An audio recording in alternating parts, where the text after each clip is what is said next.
سلام دوستان، به اولین ویدیوی چنل من خوش اومدین. من پدرام مردانزاده هستم.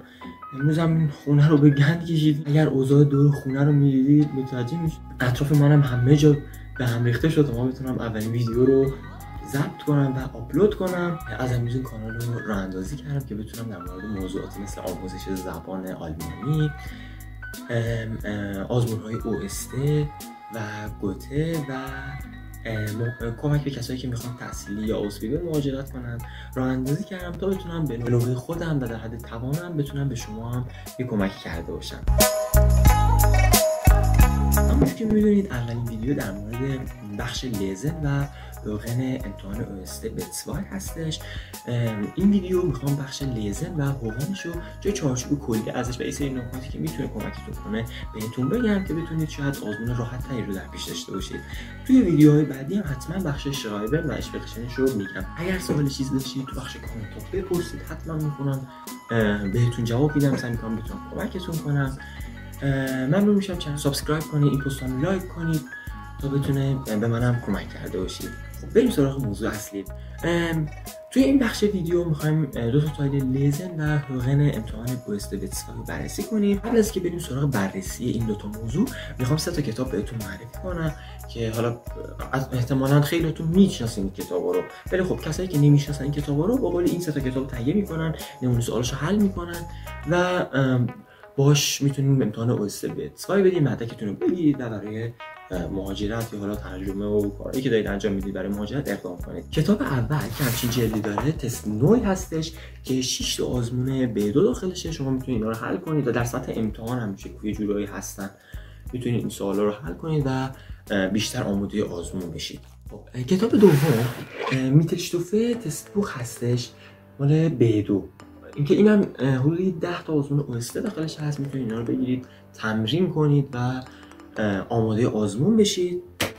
کتاب بعدی کتاب B2 OST بتسوای هستش، همچین جلدی داره. البته این به جای این M اشتباه تایپی هستش که شما باید همچین جلدی رو بگیرید که تمریناشو داشته باشه و بتونید با تمرینای این کتاب بازم کار کنید و بیشتر آماده آزمون بشید. نکته که یادم رفتتون بگم این هستش که این کتاب 3-4 تا نمونه سوال داره و 3-4 تا نمونه سوالش هم سطح خیلی پایینی دارن، ولی شما میتونید با این کتابو شروع کنید، سطح کلی امتحان رو یاد بگیرید، قلق امتحان بیاد دستتون. بعد از اینکه اینو کار کردید برید سراغ این 2 تا کتاب و این 2 تا کتاب رو. یک کتابی هم که خودم کار نکردم راستش دست پروژکت بتسوای هستش که میتونید شما اون کتابو بگیرید کار کنید و دستتون روونتر بشه برای امتحان اگر لازم داشتید. حالا ولی خب به قولی همین اگر نتونستید مشکلی نداره، همین چند تا کتابی که دارید و سعی کنید حالا هر تعدادی که میتونید، حالا لزوما به یه بار اتکا نکنید و حالا هر کتابی هم که دارید سعی کنید چند بار بخونید که دستتون روونتر بشه و خیلی راحت‌تر بتونید سر جلسه برید. شما برای بخش لیزن 90 دقیقه تایم دارید که میتونید حالا تقسیم کنید برای خودتون که وقتم کم نیارید. هر تایل یه وقت ممکنه اینجوری نیست که لزوما من میگم تایل 10 دقیقه، تایل دوم 20 دقیقه، نه. یه نفر از تایل اولو سخت برای شما داره زمان میبره میره تایل دوم سریعتر میزنه، یه نفر از تایل اول سریع میزنه میره تایل دوم براش سخت‌تره. اینجوری دیگه زمان مشخصی نداره. کلا شما باید 90 دقیقه رو تقسیم کنید، هر جور خودتون راحت هستید میتونید جلو برید و تقسیم بندی کنید زمان رو. حواستون به زمان باشه. برای تایل لیزن 90 دقیقه تایم داره. برای هوغن حدودا 30 دقیقه طول میکشه. اگر شما آزمون OST بدین برای شما یه هدفون میدن میذارین روی گوشتون، فایل براتون پخش میشه. اینم بگم که آفگابه 1 قسمت خیشیش و فالشش 2 بار براتون پخش میشه، اما قسمت آفگابه 2 1 بار پخش میشه. حواستون باشه. خب بریم سراغ لیزن و هوغن کتاب تست نوعی.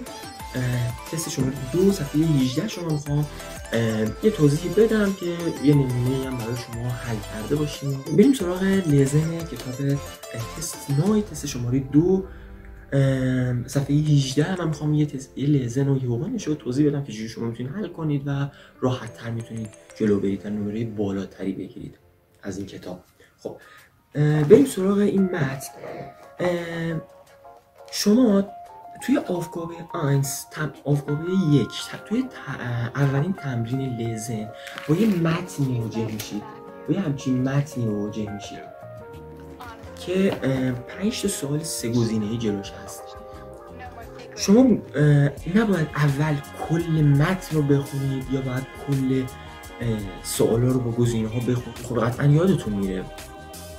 به نظر من باید شما اول تیتر رو بخونید، با موضوع اصلی متن آشنا بشید، ببینید متن در چه موردی هستش، بعد بریم سوال 1 و سوال 2، مثلا 2 تا سوال اول رو بخونید.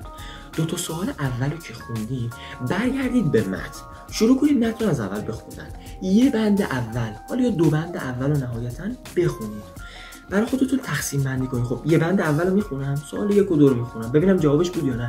اگر مثلا سوال 1 بود علامت میزنم، نبود میرم بند بعدی رو میخونم، اون سوالی که خوندم جوابشو پیدا میکنم میزنم، بعد میرم سوال بعدی.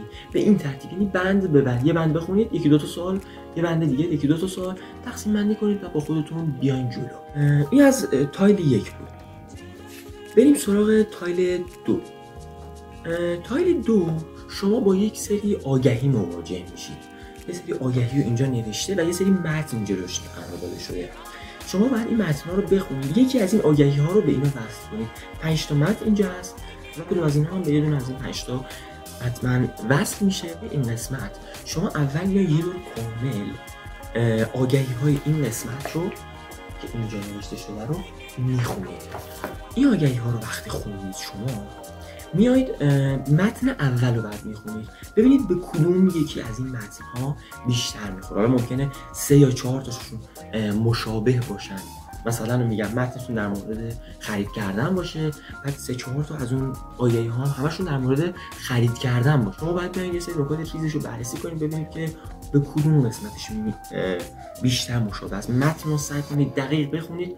با خوندن اگر مثلا یکی 2 خط از متن رو خوندید، سریع نرید علامت بزنید، کامل متن رو بخونید، کامل آگهی ها رو بخونید و بتونید بررسی کنید. پس یه بار دیگه میگم، اول آگهی ها رو یه دور از اول تا آخر میخونید، بعد شروع میکنید متن رو از شماره 1 کامل میخونید، اینا رو بهش وصل میکنید. سعی کنید دقت کنید تا به قول عجله نکنید که بتونید اشتباه یه وقت نزنید. بریم سراغ مهمترین تایل‌های لزن، تایل 3 و تایل 4 که به صورت یه همچین صفحه‌ای هستش. تایل 3 شما با 20 تا جای خالی مواجه هستید. 20 تا جای خالی که اولاشو نوشته. یعنی مثلا اگر صفحه 22 کتاب تسلا رو نگاه کنید، خط اولی که جای خالی هستش G, E و S هستش و اول 3 حرف اول کلمه رو نوشته. شما باید کلمه رو کامل کنید. 20 تا جای خالی هستش که شما اگر از این 20 تا ماکسیموم 0 تا 3 تا بزنید هیچ نمره نمیگیرید. اگر 4 تا 6 تا بزنید یه نمره میگیرید. 7 تا الی 10 تا رو درست بزنید 2 نمره میگیرید. 11 تا 14 تا 3 نمره. 15 تا 17 تا 4 نمره و 18 تا 20 5 نمره کامل این بخش رو دریافت میکنید. شما باید برای این قسمت چند تا حل کرده باشید، کتاباتون رو خوب تا سطح B2 یا حتی بیشتر مقداری خونده باشید، به کلمات آشنایی کامل داشته باشید تا بتونید این بخش رو جواب بدید. حالا برای تمرین بیشتر هم میتونید از کتاب موتسورلوکه که عکسشو میذارم استفاده کنید تا بتونید یه مقدار دستتون روون‌تر بشه، بتونید راحت‌تر این کتاب رو حل کنید. ولی خب کلا یه چند تا که حل کنید قلقش میاد دستتون و میتونید راحت حل کنید. بریم سراغ بخش 4 لزن که شما با یک نامه مواجه هستید. اینجوری هستش، شما با یک نامه مواجه هستید که اینجا 10 تا جای خالی کامل داره. اونجا توی تایل 3 اومده اول کلمات رو به شما داده، ولی توی تایل 4 اومده کلی قسمت رو جای خالی گذاشته. اگر شما مثلا اینو بررسی کنید میبینید که کل یک کلمه کامل بعد داخل این قسمت بنویسید. این بخش 10 تا جای خالی داره که اونم 5 نمره داره. اگر شما هیچی رو نزنید که هیچ نمره نمیگیرید، 1 یا 2 تا رو بزنید 1 نمره میگیرید، 3 تا 4 تا 2 نمره، 5 یا 6 3 نمره، 7 یا 8 4 نمره و 9 یا 10 تاش هم درست بزنید 5 نمره کامل این بخش رو دریافت میکنید. پس بخش لزن 20 نمره داره که شما باید برای قبولی برای پاس کردن فقط تایل لزن باید حداقل 10 نمره رو بگیرید از 20 نمره. تایل اول 5 نمره، 5 سوال هستش، هر کدوم 1 نمره داره. تایل دوم 5 تا آگهی هستش، هر کدوم 1 نمره داره. تایل سوم 20 تا آگهی هستش که نمراتش رو گفتم خدمتتون. تایل چهارم هم 10 تا جای خالی هستش که اونم 5 نمره داره و حالا اونم نمراتش رو بهتون گفتم. بریم سراغ بخش دوم، یعنی تایل هوغن. توی بخش هوغن 2 تایل داره، 2 تا aufgabe داره. aufgabe 1 شما 10 تا سوال دارید که به صورت richtig و falsch باید پاسخ بدید، درست یا غلط. این متن برای شما پخش میشه، 4 بخش داره یا همون 4 آبشنیت داره. به ترتیب خود خیالتون راحت باشه، داخل امتحان هم میگه آبشنیت 1 سوالات مربوط به اون آبشنیت رو میخونه، میگه آبشنیت 2 سوالات مربوط به اون آبشنیت رو میخونه. بعضی از کتابای تمرینی که ما تو این خونه کار میکنیم اینجوری نیستن، نمیگن، ولی توی امتحان میگه، خیالتون راحت باشه. شما باید برای این بخش اینقدر aufgabe ها رو از این کتابو کار کرده باشید، اینقدر هوغن‌های کتابتون رو گوش داده باشید که گوشتون عادت کنه به این زبان و بتونید پاسخ این سوالا رو از دل اون متن بکشید بیرون. معمولاً به ترتیب هستش، ولی خب هر از گاهی پیش میاد که یه سوال زودتر جواب میده نسبت به بقیه سوالا. شما باید برای این قسمت هم آمادگی کامل داشته باشید. تایل بعدیش که این بخش به نظرم بخشی هستش که شما میتونید خیلی خوب از این قسمت نمره بگیرید و جبران کنید نمرتون از بخش هوغن. تایل 2 هم اینجوری هست، به این قسمت به این صورت هستش. شما توی تایل 2 معمولا اسم 3 تا شرکت، 3 تا عنوان رو این قسمت بالاتون پخش میکنن، این یه دونه، اینم یه دونه، اینم یه دونه. و پایینش میان برای شما یه سری اعداد جای خالی که توی اون جای خالی حالا یا باید ساعت، قیمت، حالا یه سری عدد، تاریخ یا حالا جای خالی ها رو باید پر کنید.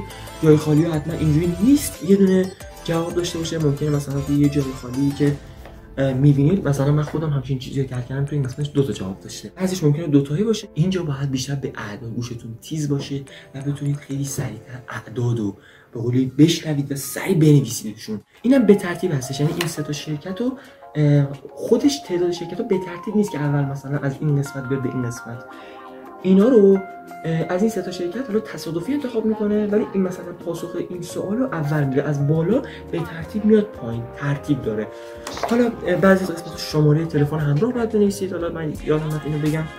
ولی خب یه کانالی هم هست، کانال اعداده، اونو براتون لینکش رو داخل دیسکریپشن میذارم، اگه خواستین برید داخل کانالش هم ببینید. برای اعدادش خیلی خوبه، میتونید اگه اعدادش گوش بدین خیلی این قسمت براتون راحت تر میشه.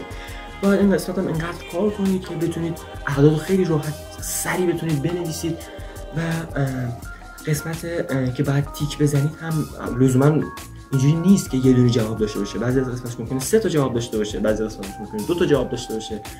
دوستان عزیزم خسته که نشدید، خیلی ممنون میشم این ویدیو رو لایک کنید، کامنت بذارید، یه قلبی، یه لایکی، یه سوالی بپرسید، من حتما به سوالاتون جواب میدم. ممنون میشم چنل رو سابسکرایب کنید و این ویدیو رو برای دوستاتون بفرستید، شاید بتونه برای اونها هم یه کمکی شده باشه. شما رو تا ویدیو بعدی به خدای بزرگ میسپارم. بدرود.